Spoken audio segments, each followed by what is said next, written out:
Hello everyone, welcome to Learn Economics.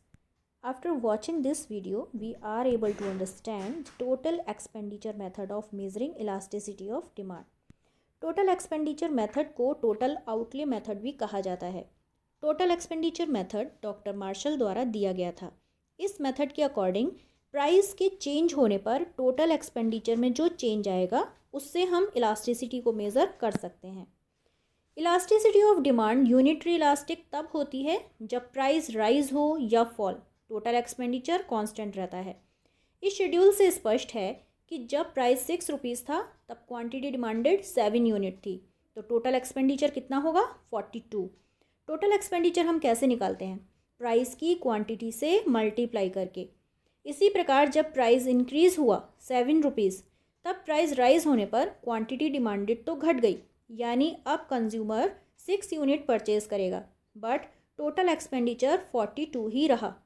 अतः हम यह कह सकते हैं कि प्राइस में चेंज होने पर क्वांटिटी डिमांडेड में तो चेंज होता है, बट यदि टोटल एक्सपेंडिचर कांस्टेंट रहे तो इलास्टिसिटी यूनिटरी इलास्टिक होती है.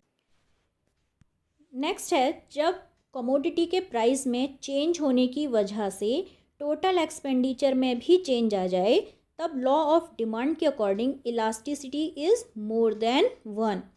We can understand this with the following schedule.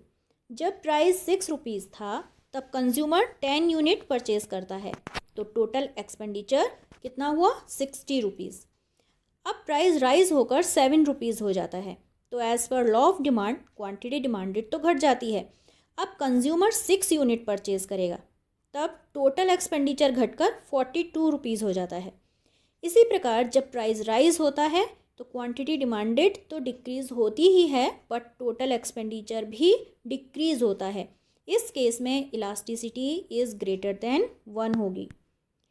Next है, इन इलास्टिक डिमांड के केस में जब कमोडिटी के प्राइस में चेंज होता है तो क्वांटिटी डिमांडेड तो डिक्रीज़ होती है, बट टोटल एक्सपेंडिचर इंक्रीज़ हो जाता है. शेड्यूल में जब प्राइस 6 रुपीज़ था तब कंज्यूमर 10 यूनिट परचेज करता है. यहाँ टोटल एक्सपेंडिचर 60 रुपीज़ है. अब प्राइस बढ़कर 7 रुपीज़ हो जाता है, तो as per law of demand price increase होने पर क्वांटिटी डिमांडेड तो घटती है, बट टोटल एक्सपेंडिचर इसके अपोजिट होता है, यानी डिक्लाइन होने के बजाय इंक्रीज़ हो जाता है. इस केस में elasticity of demand is less than 1. इसे हम एक डायग्राम की मदद से समझ सकते हैं. डायग्राम में ओ एक्स एक्सिस पर टोटल एक्सपेंडिचर और ओ वाई एक्सिस पर प्राइस है. E F total expenditure curve है. डायग्राम से स्पष्ट है कि जब प्राइस ओ टी है तब टोटल एक्सपेंडिचर टी डी है. अब प्राइस बढ़कर ओ एस हो जाता है तो टोटल एक्सपेंडिचर भी बढ़कर एस सी हो जाता है. It shows when price rises total expenditure goes up, and here elasticity of demand is less than 1. In next case, you can see here when price is OS, then total expenditure is SC.